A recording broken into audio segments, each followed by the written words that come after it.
तंत्र मंत्र साधना का रहस्य गुप्त नवरात्रि।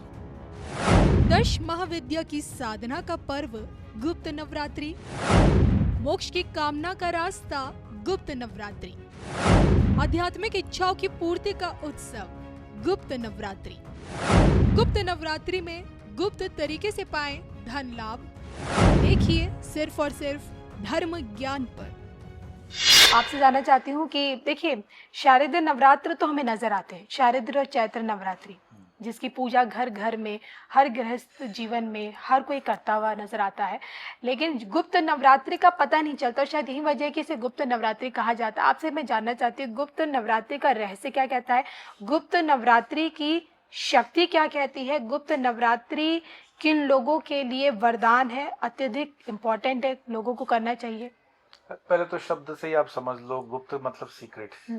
तो कहते हैं कि भजन और भोजन और शयन हमेशा गुप्त रीत से ही करना चाहिए। अच्छा। तो नवरात्रि जो 4 नवरात्रि हैं उसमें 2 तो स्पष्ट सबको पता है, माघ और आषाढ़ की गुप्त नवरात्रि होती है। आषाढ़ की गुप्त नवरात्रि आ रही है। गुप्त नवरात्रि में जितना हो सके शक्ति की साधना होती है। शक्ति से मतलब वैसे तो नवरात्रि माँ से ही जुड़ी हुई है, माँ के स्वरूप से जुड़ी हुई है, लेकिन गुप्त नवरात्रि के दौरान 10 महाविद्या की साधना।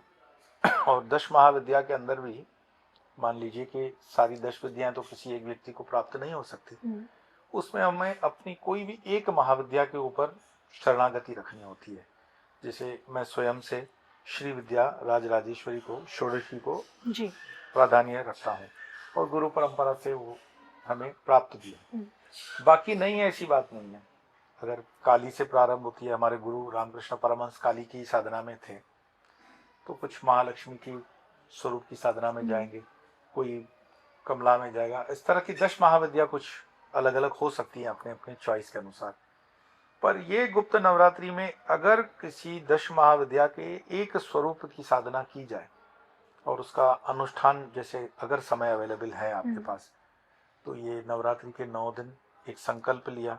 मान लीजिए मैं कम से कम वाला भी संकल्प लेता हूँ कि मैं 10,000 का जप करूंगा गुरु मंत्र का, या जो भी मंत्र बीज मंत्र है।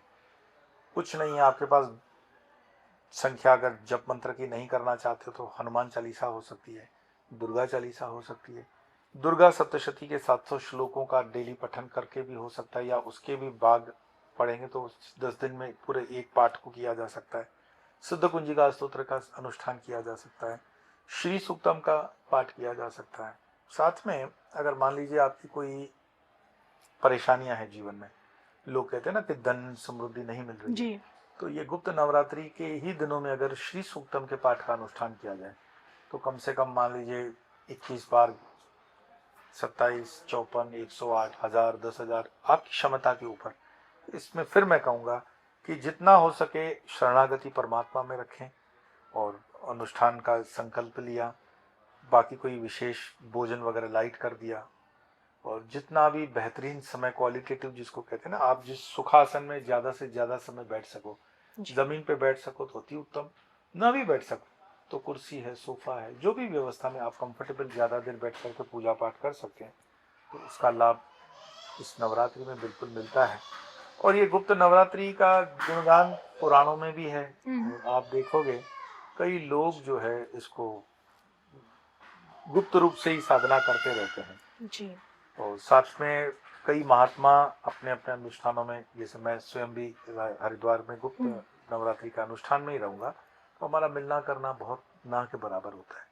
और उपवास का भी अर्थ यही होता है कि उपवास, परमात्मा के नजदीक वास करना, माँ शक्ति के नजदीक। तो उसमें खान पान जितना जरूरी है उतना कर लिया जी, क्योंकि ज्यादा खान पान करेंगे कम क्यों, उससे परमात्मा की प्राप्ति नहीं होगी, क्योंकि भूखमरी से परमात्मा मिलता है ऐसा नहीं है।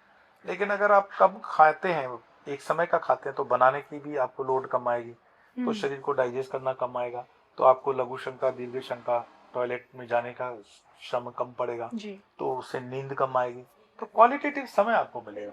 तो मात्र उपवास या व्रत का जो लाभ उसमें यही मिलता है कि आप साधना में समय ज्यादा मिल जाता है। बाकी जो लोग डायबिटिक हैं या शरीर से बीमार हैं और वो कहते हैं कि हम तो उपवास करेंगे, मुझे लगता है ये हठ है, उनका आग्रह है और आसपास के लोगों को परेशान करने का पाप ही कर रहे हैं वो जी।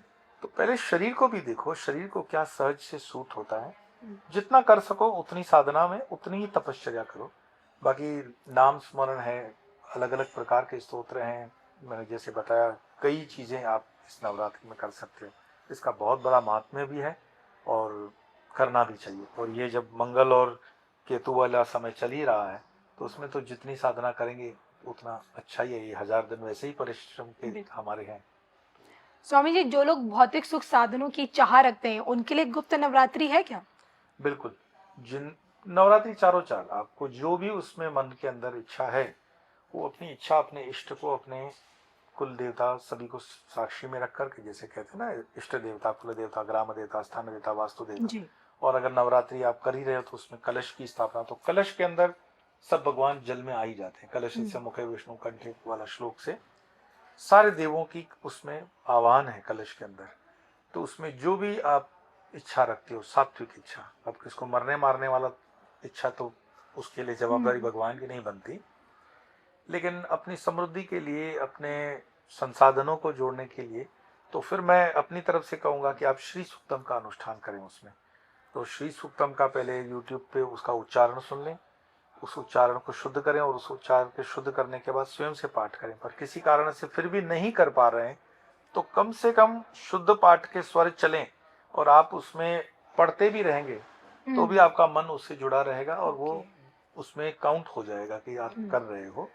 और साथ साथ में कोई मंत्र नहीं भी आपके पास, बीज मंत्र या गुरु मंत्र, तो कम से कम आप नाम स्मरण कर सकते हो।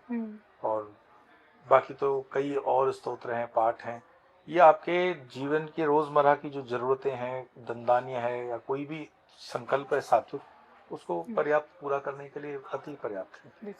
तो आज हमने स्वामी योग जी से जाना अमरनाथ की अलौकिक दुनिया के बारे में और साथ ही साथ गुप्त नवरात्रि की गुप्त साधना से जुड़ी बातें।